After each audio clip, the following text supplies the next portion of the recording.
So I'm going out today to collect the last few things of my garden. I saw a video this morning from Roots and Refuge Homestead, or Roots and Refuge Farm, I think is what it is. It's one of my favorite YouTube channels out there. Hey guys, how's it going? And they're all like, can we go in the garden too? Because there's plenty of things they want to eat. Anyway, Roots and Refuge Farm, one of my favorite YouTube channels. That's, you know, in the homesteading genre. I don't watch all the homestead channels out there, but they are ones I watch. She is one I watch. Anyway, she put a video out this morning, and I'm like, I read the title, and I'm like, I know exactly what she's talking about without even having watched the video. And the title was something along the lines of critical visitor coming to the homestead. I'm like, yep, I know what she's talking about. She's talking about that first frost. All right, this is gonna drive me nuts, so I'm gonna go ahead and turn off all of the deer sensors. I think there's another one over there. Yeah, well, that won't probably affect me. Anyway, yeah, I'm using a laundry basket to bring in my goods because laundry baskets are excellent for bringing in produce. I see people go out to their garden and they're like bringing these rinky-dink baskets out to the garden. I'm like, you can't carry anything in with that. What are you doing? But laundry baskets make excellent. They're pretty usually heavy duty and they can carry lots of produce. We've been using these for years. So the last frost is coming, and there's a lot of stuff out here. Living Traditions, which is another channel I like to watch. They did, I think it was a couple years ago. I don't know if it was this year or not, but a couple years ago, maybe, whatever it was, they did a video on doing like a salsa verde type salsa, but with using green tomatoes. And I'm like, yeah, I'm gonna do that this year. I've never done that before, but it's really super easy. It's basically doing the same thing you did with regular tomatoes, although it's just gonna be green. And you know, you have to cook it obviously. So that's what I'm gonna do. I'm gonna come out here. I got tons of tomatoes out here. I'm gonna probably easily fill this basket up and bring everything in. I got peppers to harvest that I can add to the whole thing, and then I'll go ahead and add in all the other ingredients that you normally do for salsa. And my kids are coming back from, we had a big tree cut down. I don't know if you can see it way over there. There's my kids coming back from this coat field. Anyway, so I got a bunch of, let me see some of these tomatoes. I got some red ones out here too. There's a lot of red tomatoes. Still, I'll probably be able to pull in a lot of red tomatoes. And I guess I can do it all together. I don't know. But there's lots of green tomatoes that I'm going to be able to pull off of here and just fill this basket. Anyway, the thing I was going to talk about today, while I'm harvesting all these, is just that I really think we're going to be the last generation that knows what real freedom is. I saw something I think similar titled to that effect on Twitter today, and man, there's just so much here. And I really think that's the case. I don't think we're just not going to have the subsequent generations coming after us are just not going to understand what real freedom is. We don't know what that is going to be like. And I was watching some channel today, and they were talking about how all cars after 2026 are going to have mandated kill switches. This is not a question anymore. It's already a law that's been passed by Congress. It was in one of the recent bills they passed. And that's a mortgage lifter. And so all vehicles will have kill switches in them now. You know, and they can turn off your vehicle at any time for any reason. And so for most people, that's just gonna seem normal. Look at all the peppers in here. Just so many peppers. Oh, it's crazy. That is really good. I'm making soup tonight for dinner. There's just a lot of tomatoes over here. I think I might take some of these red tomatoes and make a last of season pico de gallo, because my kids love pico. There's a whole bunch of tomatoes over here I gotta get to. I think that'll be good. We'll do a pico de gallo with the red tomatoes, and then all these other ones we'll just core up and cut out any bad spots that may be on them, and just make a green salsa verde with those, and can them and just keep them in the pantry. That's an ugly mortgage lifter. Look at that. But we can use it. It's a good green one. And these mortgage lifters, I'm never going to do these again. I don't think they were worth the wait.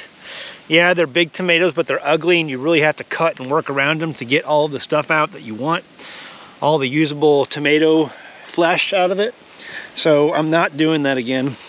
Next year, I think I've said before, my patron page, it's going to be, so I got a bad spot? Yeah, it does.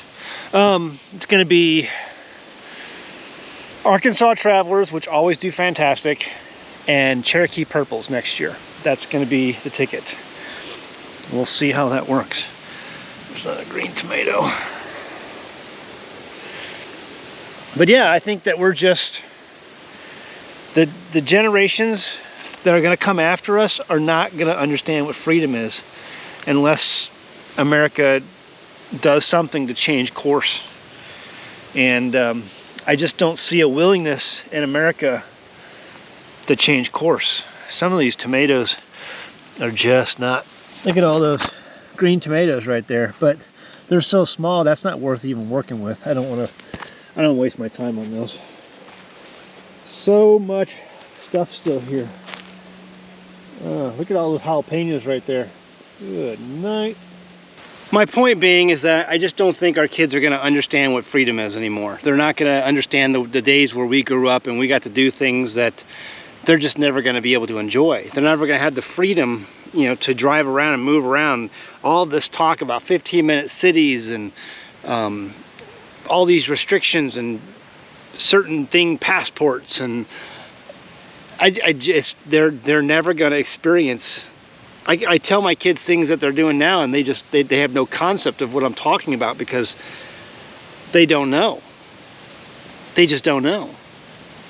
And part of, you know, my children are somewhat oblivious to all this because we live out here in the country, and, you know, they just don't see the things in the city today and see the things that are happening, and it's just a really sad time for America. You know, and we were doing a camping trip recently, and somebody was joking around at the campfire about hiking permits. And I'm like, hiking permits? What is that?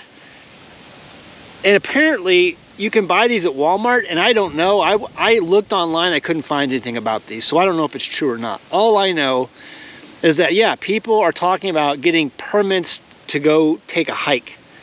And it's not like it's legally required, but it's something that more and more conservation departments and state governments are encouraging you to get if you want to go hike. I mean, really? This does not compute. Are they doing that where you live? Leave a comment below. Maybe that's, I don't know. Again, I just don't think that the kids today are going to enjoy freedoms the way we have always enjoyed them and known them.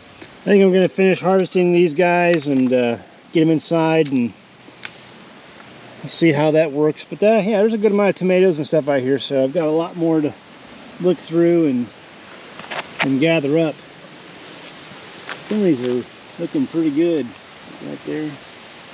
The only thing left for me still to do this summer or really this fall, because it's fall now, is this stuff. This is my sorghum. And I've got some of these growing here, mostly just for the seed, but the seed heads up there are not completely developed yet. So as soon as that's ready, I will harvest that. And then, of course, we have our sorghum juicer. The kids always love that, so I'll juice up this cane. I'll keep the seed heads for next year. We'll plant, hopefully next year will be the year we plant about a 1/4 acre. Over there, I've got some more sorghum, a smaller stand of sorghum over there. And that stand, I spaced them out a little bit bigger because those things are really thick. I mean, they're just as thick as sugar cane. So that stuff will make a lot of juice, and my kids will just dive into that. Some of them the kids will chew on. They'll strip off the outer edges of the cane, and they'll just chew on it, and the rest will juice and drink it. And it's like the most healthy thing you can be drinking. There's the nutrient content of that sugar juice puts everything else you could possibly be drinking to shame, even if you think it's healthy. It's not even close. Anyway, so what is my after action review this year for the garden? Because this is really the last day I can do it. First off, let's talk about the electroculture. A lot of you guys know that I tried to do some of that this year, and I would tell you that my results are inconclusive. Did I see some benefits? Yes. Were there some... a mosquito just landed on my camera. I think he's going to stay out of the lens. Did I see some benefits? Yes. Did I see some things that were just like, yeah, I don't know. Maybe it's a fluke, maybe it's not. When I did my research on electroculture, I saw people doing things in all kinds of different ways. Some people did things this way, some people did things that way, and I didn't see any rhyme or reason to a lot of the things people were doing, the way they were doing it. And so I'm gonna try some things again next year, and then see how that goes, and maybe that'll give me a better. It's hard for me to make a conclusive verdict one way or the other at this point, is what I'm trying to say. But it's interesting. I found it interesting, and on some of the plants I did see an absolute benefit. Some of my tomato plants over there got at least 10 foot tall. I mean, they could have been 10 foot tall. I went up as high as they possibly could. I even doubled the structure that I had up to 8 feet, and they still overgrew and went down the side. So they did fantastic. Some of them were using the electroculture, some of them were not. If you don't know what electroculture is, you can do your own research on that. The other thing is that I had some of my jalapeno plants this year did the absolute best I have ever had since I've had a garden. And I don't need, I mean, I've got so many over there that are just gonna rot when the frost comes because I have no need for them. I have a pantry full of pickled jalapenos, and I've got canned jalapenos, and I've used jalapenos for everything I can use. I just don't need anymore, and there's so much over there. I even told my neighbors, come over and pick jalapenos if you want them. But again, it's a spicy vegetable that only a certain amount of people like, and you can only use so much of. So, but that did really well. I still have some popolo plants over there. A couple of them came up. I didn't think any of my popolo plants were going to survive. It seemed like they got rooted up by an armadillo or something. But a couple of them did survive. Let me take you over. I checked on them, and they're just now getting ready, these popolo plants, to seed out. Now, if you don't know what popolo is, if you've ever struggled with growing cilantro, you can grow popolo.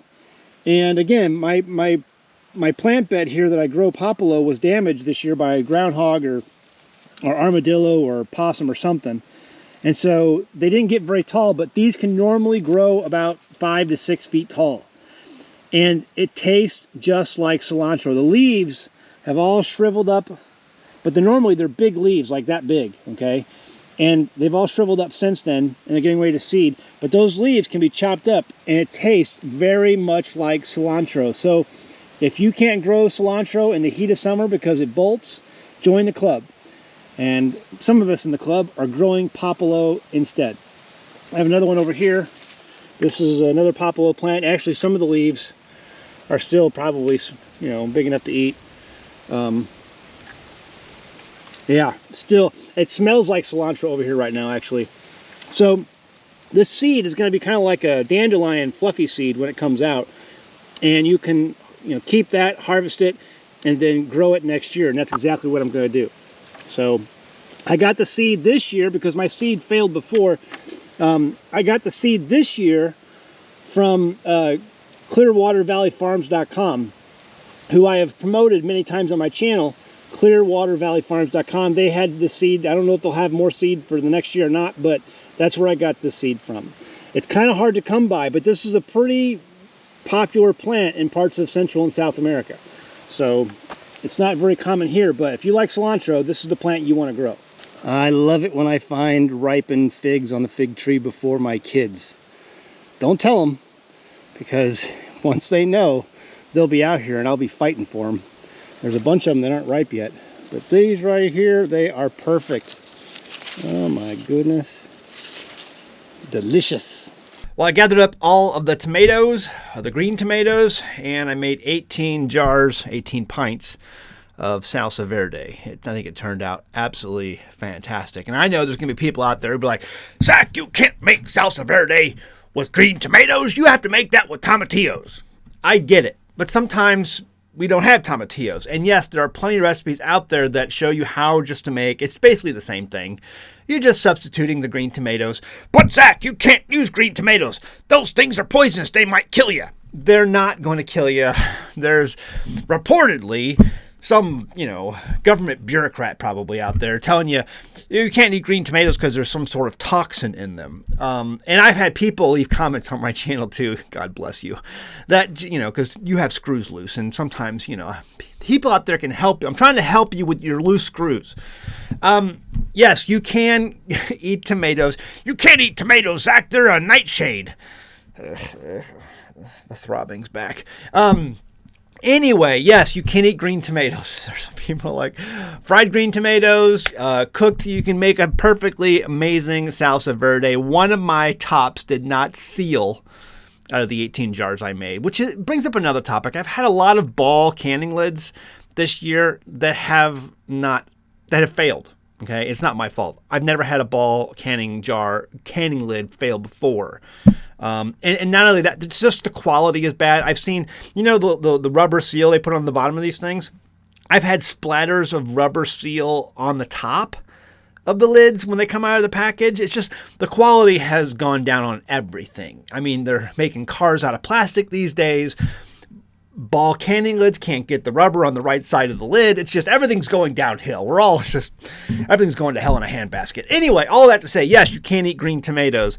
One of the ones that failed, I fed that to my children last night, and they somehow magically survived the night and woke up this morning, doing what kids do, getting back to school, doing their schoolwork. But yeah, they did fine, and the salsa verde turned out very good, very spicy, very flavorful, and it's going to go into my pantry. It's already in my pantry. And what I'll do is I'll bring out some of these during the year for soups and things like that I can add to them.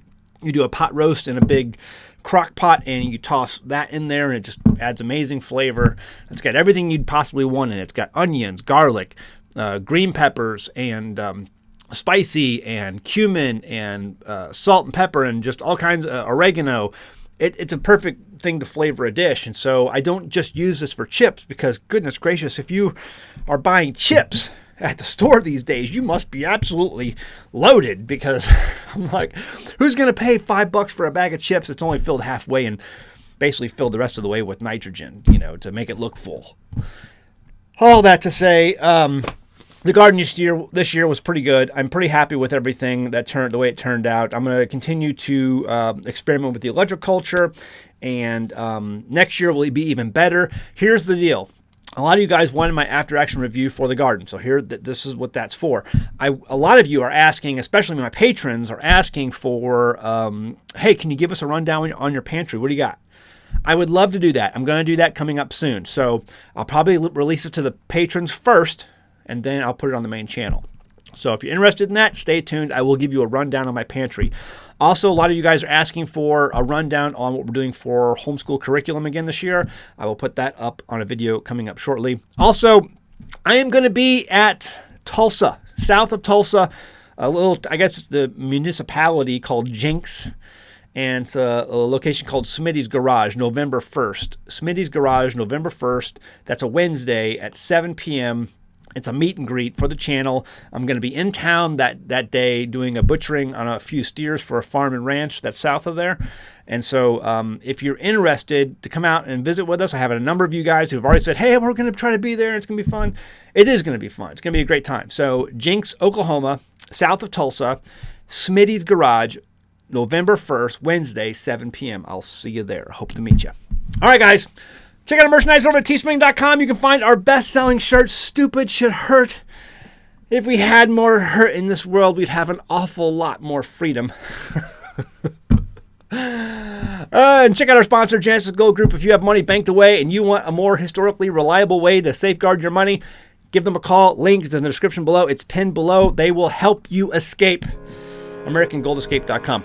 See you next time in the Homestead. Bye! If you've watched my channel, you know that I'm a fan of owning precious metals in times of economic turmoil. The reason being is because I'm an avid reader of history. One of the biggest objections to buying precious metals that I get goes something like this. Why buy precious metals? After all, you can't eat gold and silver. Actually, this is incorrect. Never has there been a time throughout all of human history where a producer of food has turned down the use of gold and silver when trying to make a sale. Never. Not once. Gold and silver have always been used when fiat money fails, and fiat money always eventually fails. There are countless times in history where governments hard up for real money took silver and copper coins from the past and then placed a countermark on the coin and then placed that old coin back into circulation. It didn't matter that it was an old coin of a different time and place. What mattered was the metal content. In the 1820s, the farmers in the German town of Natzheim would find Roman silver denarii so often in their fields when plowing that they would save them and use them to buy beer at the local tavern. In the 1840s, around the French town of Usure, Roman silver and gold coins were so numerous that people used them to pay bakers, butchers, and other merchants for their food goods. These are coins that were long gone in official circulation from the Roman Empire, but people used them anyway to pay for food even above their own official state-issued currency. Yes, you can eat gold and silver because gold and silver always buys food. If you have fiat paper savings banked away and you want to find a more historically reliable way to safeguard that wealth, this website can help you. AmericanGoldEscape.com gives you information and a way to reach out so that an expert can help you and show you how to escape. We are over $33 trillion in debt and rising rapidly. There is no saving this sinking ship. Visit AmericanGoldEscape.com to learn more. Linked in the description below.